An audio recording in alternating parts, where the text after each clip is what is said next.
Hi, it's Emma here from Women's Health and Hormones. Today I wanted to talk to you about how you can work towards nourishing your body and soul when you're focused on trying to balance your hormones naturally.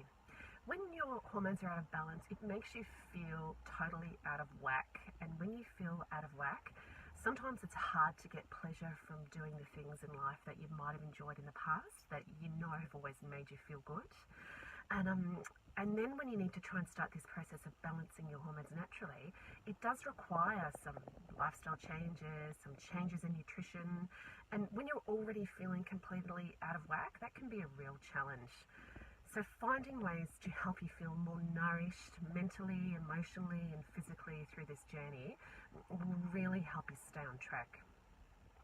The first thing to consider is that nourishing your body and soul, doing what you can to keep yourself healthy, is all about self-care. Sometimes in life, it's important to make a decision that it's time to put your health and well-being first. I like to think about, when you're on the plane, you're catching a flight, and the flight attendant says you must put your own oxygen mask on first before you help other people around you. And you need to think about your health and well-being in exactly the same way. If you get completely burnt out and your immune system and your body is so under the weather, you're going to find it impossible to help anyone else anyway. So make a decision now that it's time to put your health and well-being first. And if you make that decision, it'll make it easier for you to put the next steps in place that will help you nourish your body and your soul. I think it's also important to try and focus on creating some positive momentum. You didn't get to this point overnight. It's not like you went to bed one night feeling great and you woke up the next day and you felt awful. That's not how it works. With hormonal imbalances, they tend to develop over time. And often that's through a process of a bit of a vicious cycle where you get a bit run down, then you make choices that are maybe less healthy for your body, and that causes you to become a little bit more out of balance, and that's the way it tends to occur. That's how these conditions develop. So when we're looking at how to reverse that cycle, I think it's great to focus on how you can create positive momentum. Just focus on one small change to make to begin with, and once you've made that change and you're feeling a little bit better, it'll make it easier for you to make the next change, and then that'll help you feel a bit better, and then it will make it easier for you to make the next change. And this is also where the natural medicines, the herbal medicine and the nutritional supplements are so very beneficial, because they can give you some short-term quick relief from your symptoms to get you feeling that sense of well-being, which in turn will then make it easier for you to make the next change in your diet or lifestyle that might be necessary for you to see the long-term improvements. So focusing on positive momentum is really important.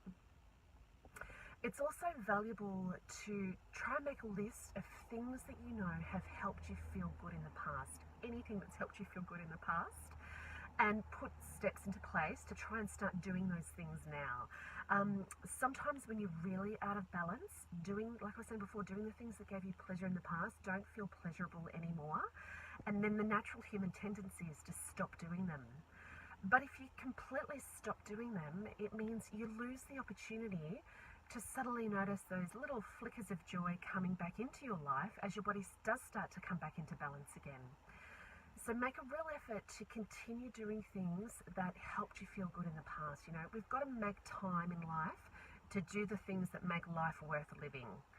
And it goes a long way towards filling up our tank again, to give us the emotional energy and the emotional reserves to continue taking care of ourselves and taking care of people around us.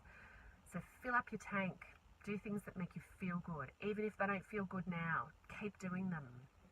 I think it's also really important to focus on giving yourself the opportunity to get as much sleep and rest as you can.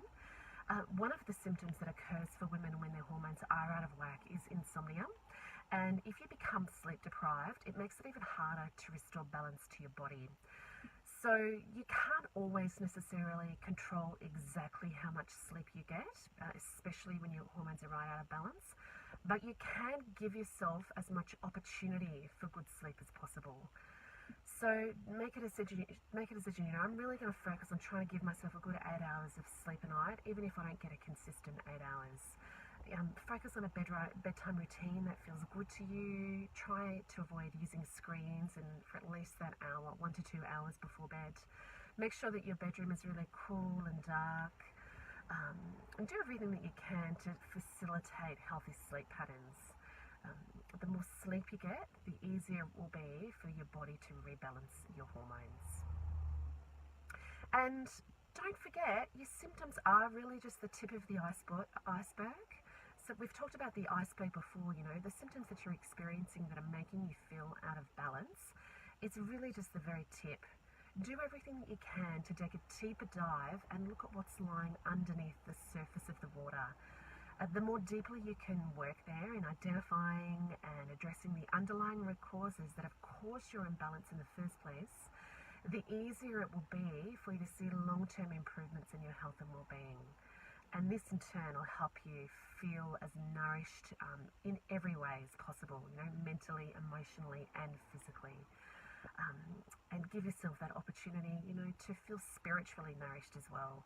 Whether that's spending time in nature, spending time with people that you love, journaling, praying, meditating, whatever it is for you that helps to nourish your spirit, make time for this too. I hope this has been helpful for you, and I look forward to talking to you again soon. Bye for now.